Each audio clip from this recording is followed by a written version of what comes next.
আজকে করব লাউ শাক আলু দিয়ে। কড়াইটা আমি বসিয়ে দিলাম, ফোড়ন দিয়ে দিলাম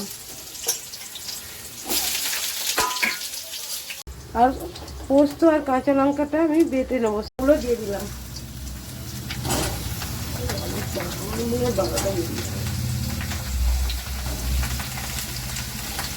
পরিমাণ মতো লবণ দিয়ে দিলাম। আমি লাউ শাকের ডাঁটা আর আলুটাকে ভালোভাবে করে নিচ্ছি, তারপর শাকগুলো দেবো। শাকগুলো এখনো দেওয়া হয়নি। হলুদ দিচ্ছি, না দিলেও চলবে, আপনারা না চাইলে নাও দেবেন। এবার আমি শাকগুলো দিয়ে দিচ্ছি।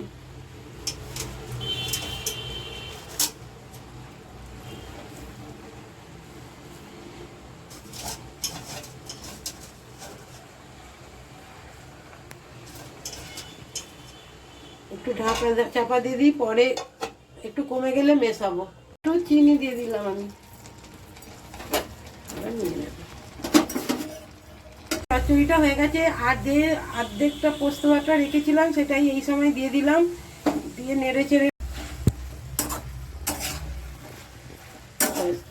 একটু সর্ষের তেল দিয়ে দেবো, যেহেতু পোস্ত দিয়েছি আবার লাস্টে একটু, ওই জন্য অল্প একটু সর্ষের তেল দিয়ে দিলাম।